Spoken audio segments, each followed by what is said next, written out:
welcome back for more of our story this week, which is the Twits. So far we have met Mr. and Mrs. Twit, and they both played tricks on each other. Mrs. Twit played the joke with her false eye, and Mr. Twit played the joke with the frog. Let's see what happens next. The next day, to pay Mr. Twit back for the frog trick, Mrs. Twit sneaked out into the garden and dug up some worms. She chose long, big ones and put them in a tin and carried the tin back to the house under her apron. At 1 o'clock, she cooked spaghetti for lunch. Oh, I love spaghetti. And she mixed the worms in with the spaghetti, but only on her husband's plate. The worms didn't show up, of course, because everything was covered with tomato sauce and sprinkled with cheese. "Hey, my spaghetti's moving!" cried Mr. Twit, poking it with his fork. "It's a new kind," said Mrs. Twit, taking a mouthful from her own plate, which of course had no worms in it at all. "It's called squiggly spaghetti. It's delicious. Eat it up while it's nice and hot." Mr. Twit started eating, twisting the long tomato-covered strings around his fork and shoveling them into his mouth. Soon there was tomato sauce all over his hairy chin. "It's not as good as the ordinary kind," he said, talking with his mouth full. "It's too squishy." "I find it very tasty," said Mrs. Twit. She was watching him from the other end of the table, and it gave her great pleasure to see him eating worms. "I find it rather bitter," Mr. Twit said. "It's kind of got a bitter flavour. Buy the other kind next time." Mrs. Twit waited until Mr. Twit had eaten the whole plate of spaghetti. Then she said, "Do you want to know why your spaghetti was squishy today?" Mr. Twit wiped the tomato sauce from his beard with the corner of the tablecloth. "Why?" he said. "And why it tasted all bitter?" "Why?" he said. "Because it was worms!" shrieked Mrs. Twit, clapping her hands and stamping her feet on the floor and rocking about with terrible laughter. Now, to pay Mrs. Twit back for the worms in his spaghetti, Mr. Twit thought up a really clever trick. One night, when the old woman was asleep, he crept out of bed and took her walking stick downstairs to the woodshed. There, he stuck a tiny round piece of wood, no thicker than a penny, onto the bottom of the stick. "Oh, my lovely old book is falling apart, it's so old." The little bit of wood on the bottom of the walking stick made her stick a tiny bit longer, but the difference was so small that the next morning Mrs. Twit didn't even notice. The following night, Mr. Twit stuck on another teeny tiny bit of wood. Every night he crept downstairs and added an extra tiny thickness of wood to the end of the walking stick. He did it so very neatly that the extra bits just looked like part of the old walking stick. Gradually, oh, so gradually, Mrs. Twit's walking stick was getting longer and longer. Now, when something is growing very slowly, it's almost impossible to notice it happening. You yourself, for example, are actually growing taller every day that goes by. But you wouldn't think it, would you? It's happening so slowly that you can't even notice it from one week to the next. And it was the same with Mrs. Twit's walking stick. It was so slow and so gradual that she didn't notice how long it was getting, even when it was halfway up to her shoulder. "This stick's too long for you," Mr. Twit said to her one day. "Why, so it is," Mrs. Twit said, looking at the stick. "I've had a feeling there was something wrong, but I couldn't for the life of me think what it was." Can you see how tall it is? It's up to her shoulder. "There's something wrong with it, all right," Mr. Twit said, beginning to enjoy himself. "What can have happened?" said Mrs. Twit, staring at her old walking stick. "It must have suddenly grown longer." "Don't be a fool," Mr. Twit said. "How can a walking stick possibly grow longer? It's made of dead wood, isn't it? Wood can't grow." "Then what on earth has happened to it?" cried Mrs. Twit. "It's not the stick. It's you," said Mr. Twit, grinning horribly. "It's you. You're getting shorter. I've been noticing it for some time now." "That's not true," cried Mrs. Twit. "You're shrinking," said Mr. Twit. "It's not possible." "Oh, yes, it jolly well is," said Mr. Twit. "You're shrinking fast. You're shrinking dangerously fast. Why, you must have shrunk at least a foot in the last few days." "Never," she cried. Of course you have. Take a look at your stick, you old goat, and see how much you've shrunk in comparison. You've got the shrinks, that's what you've got. You've got the shrinks. Mrs. Twit began to feel so trembly, she had to sit down.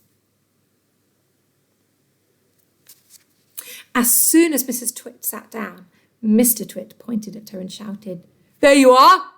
There, you're sitting in your old chair and you shrunk so much your feet aren't even touching the ground." Mrs. Twit looked down at her feet and, by golly, the old man was right. Her feet were not touching the ground.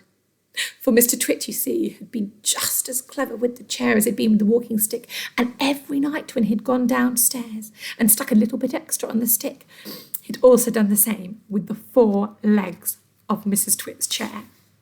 "Just look at you sitting in that old chair," he said. "You shrunk so much your feet are dangling in the air." Mrs. Twit went white with fear. "You've got the shrinks," said Mr. Twit, pointing his finger at her. "You've got them badly. You've got the most terrible case of shrinks I've ever seen."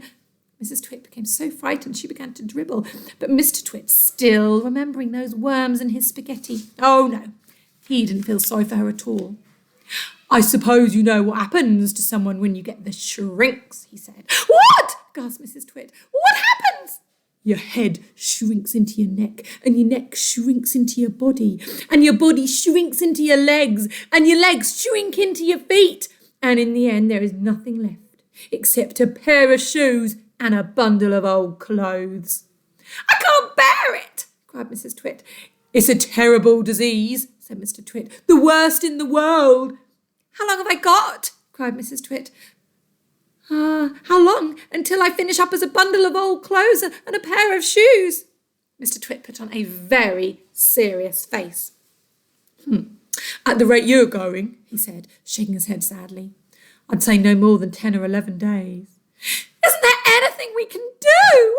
cried Mrs. Twit. "There's only one cure for the shrinks," said Mr. Twit. "Tell me," she cried, "tell me quickly." "We'll have to hurry," said Mr. Twit. "I'll hurry, I'm ready. I'll do anything you say," said Mrs. Twit. "You won't last long if you don't," said Mr. Twit, giving her another grisly grin. "What is it? What must I do?" cried Mrs. Twit, clutching at her cheeks. "You've got to be stretched today." Mr. Twit led Mrs. Twit outdoors, where he had everything ready for the great stretching. He had 100 balloons and lots of string. He had a gas cylinder for filling the balloons, and he had an iron ring fixed to the ground. "Stand here," he said, pointing to the iron ring, and then he tied Mrs. Twit's ankles to the iron ring.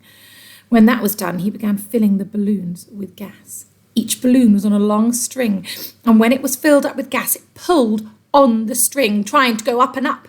Mr. Twit tied the ends of the strings to the top half of Mrs. Twit's body.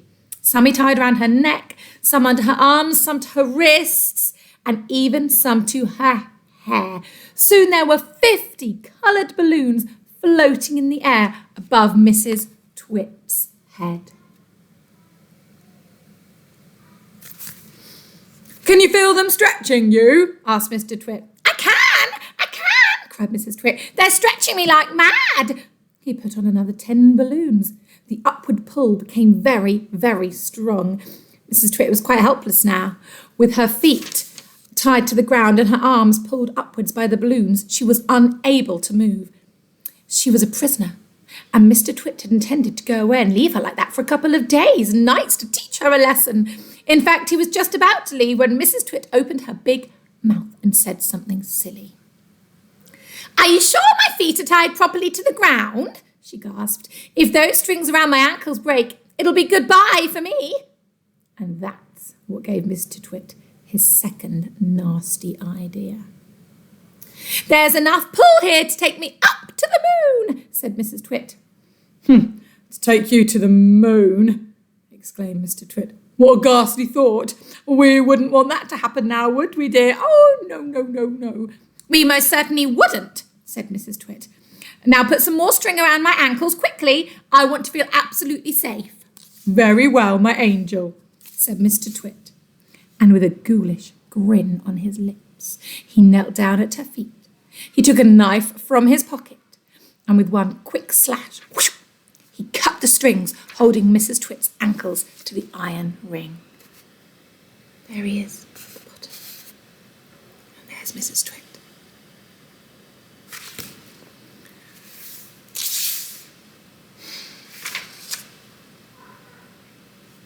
She went up like a rocket.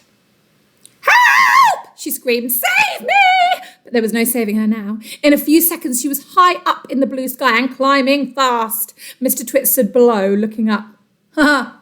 What a pretty sight, he said to himself. How lovely all those balloons look in the sky, and a marvellous bit of luck for me. Last, the old hag is lost and gone forever. Mrs. Twit may have been ugly, and she may have been beastly, but she was not stupid. High up there in the sky, she had a bright idea. If I can get rid of some of these balloons, she said to herself, I will stop going up and I will start coming down. She began biting through the strings on her wrists. Clever old woman. And around her arms, and the strings around her neck and her hair. Each time she bit through a string and let a balloon float away, the upward pull got less, and she slowed down. When she'd bitten through 20 strings, she stopped going up altogether. She stayed still, just still, completely still in the air. She bit through one more string, and very slowly, she began to float downwards. It was a calm day. Very calm. There was absolutely no wind at all, and because of this, Mrs. Twit had gone absolutely straight up. And because of this, Mrs. Twit was coming absolutely straight down. As she floated gently down, Mrs. Twit's petticoat billowed out like a parachute, showing her long knickers. It was a grand sight on a glorious day, and thousands of birds came flying in from miles around to stare at this extraordinary old woman in the sky. Mr. Twit, who thought he'd seen his ugly wife for the last time, was sitting in the garden celebrating with a mug of beer. Silently, Mrs. Twit came floating back down. When she was about the height of the house above Mr. Twit, she suddenly called out at the top of her voice, Here I come, you guzzly old grunion, you rotten old turnip, you filthy old frumpet. Mr. Twit jumped as though he'd been stung by a giant wasp. He dropped his beer and he looked. He gaped, he gasped, he gurgled. A few choking sounds came out of his mouth. Gog, gog, gog, he said. I'll get you for this, shouted Mrs. Twit. She was floating down right on top of him. She was purple with rage. She was slashing the air with her long walking stick, which she somehow managed to hang on to all that time. I'll swash you to a swazzle, she shouted. I'll swash you to a swizzle. I'll nash you to a nozzle, and I'll nosh you to a nazzle. And before Mr. Twit had time to run away, this bundle of balloons and petticoats and fiery fury landed right on top of him, lashing out with his stick, cracking all over his body.